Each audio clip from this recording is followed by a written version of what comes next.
Suppose these workers, for one way or another, discover they don't like this arrangement.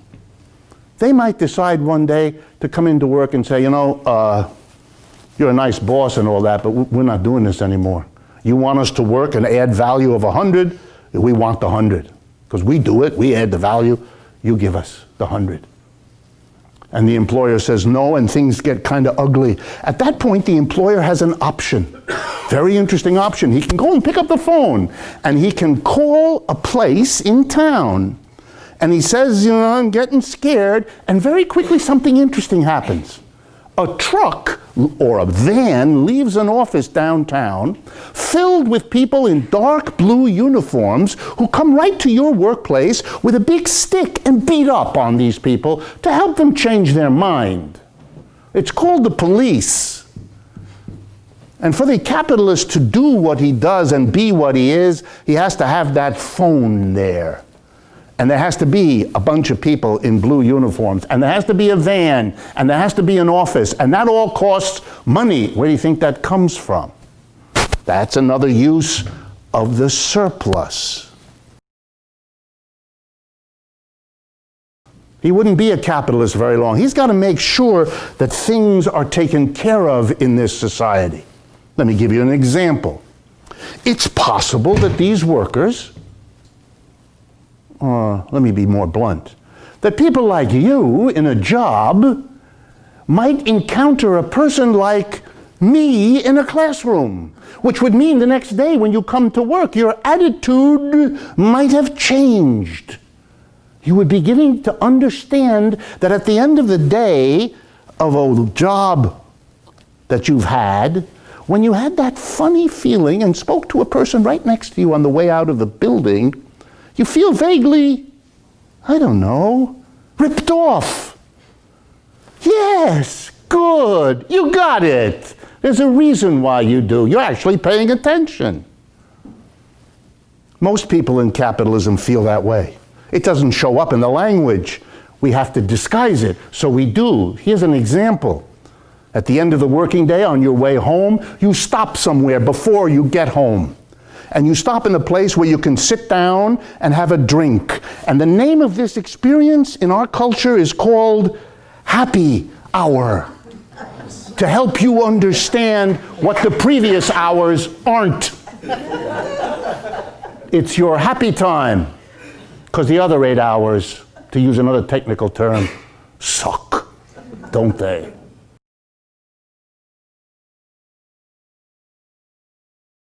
The worker brings his labor, the landlord brings the land, and the capitalist brings the money and the equipment and the factory. And they all cooperate to produce the output, and then they divide the revenue earned amongst each of them in proportion to the contribution each has made. You might call this fairsies. This is an economics in which everybody is fairly treated. It makes you vibrate with the harmony of it all. Fairsies.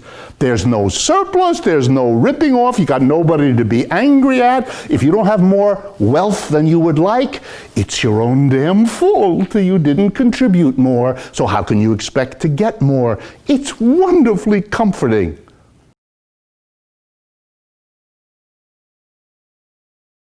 So we have on the one hand the richest people imaginable, and on the other hand, the first generation of American college students who can't get a degree without going into tens of thousands of dollars of debt. You are being ripped off here.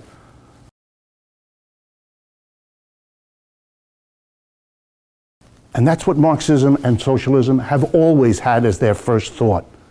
Appeal to the people who are the victims of capitalism, so that they begin to understand that you can do better than this system.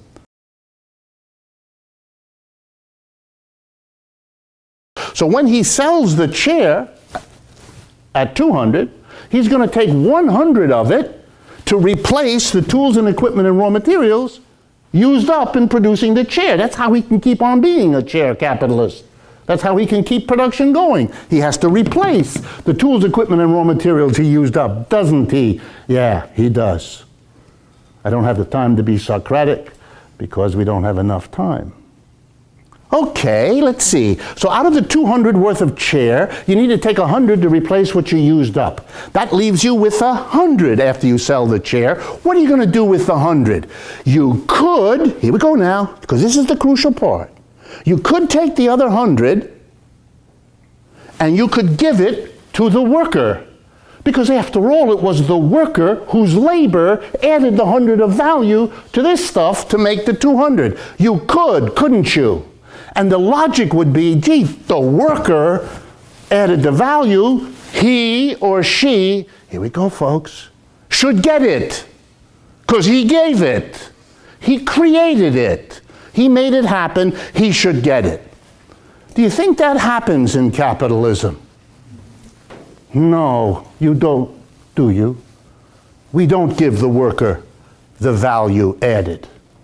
Ever in capitalism. It's not how it works. You all know that. But I'm putting it kind of right up front and bold for you to deal with. What is it that capitalists do? They divide that 100 into two parts. One part is what we pay the worker. I'll be generous and say 50. Now you get it. If you made a chair of 200 and you used 100 to replace the tools, equipment, and raw materials you used up, and you used another 50 to pay the workers, that leaves what? 50. Good. Higher math of economics. 50. And Marx called this the surplus. It's what the capitalist has left over after he pays out to himself the 100 worth of tools, equipment, and raw materials he contributed that got used up, and he pays the workers. He's got to pay the workers, because if he doesn't, they won't show up anymore, and the game is over. So to keep it going, he has to replace the tools and equipment, and he has to pay the workers. But he has to pay the workers, here we go, folks, less than the value added by the workers when they work. Or to use the technical term economists like, he has to rip the workers off.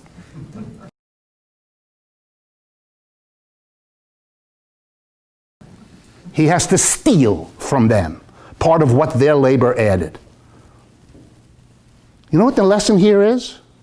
For those of you who imagined that when you graduate from here you will get a job, in fact the only job you will accept is one that pays you what you're worth. Never gonna happen.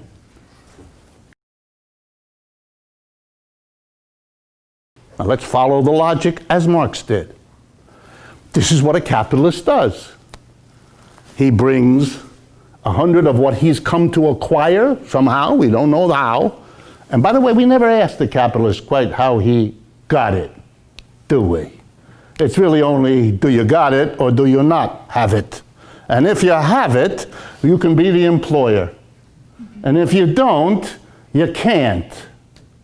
The fact that the employer who has it didn't produce it is a nagging problem we prefer not to ask. But we'll come back to it. And you know you can't be an employer because you don't have it.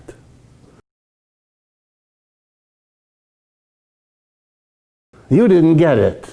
Somebody else did.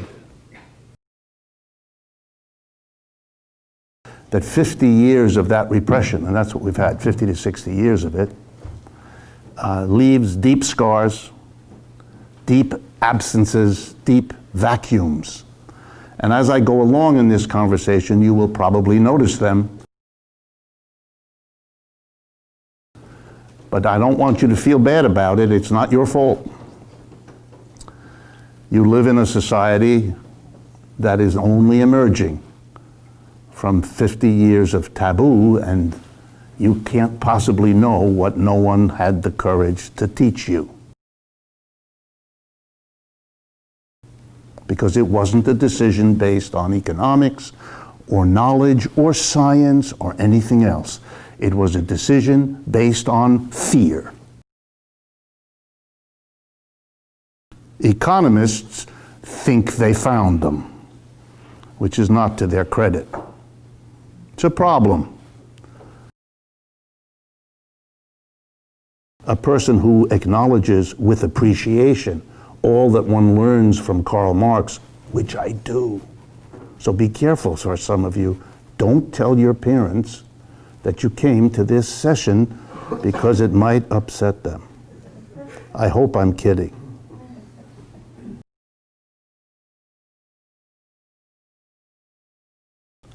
And for those of you who have never seen this before, no one has ever done this with you before, this simple took me 5 minutes.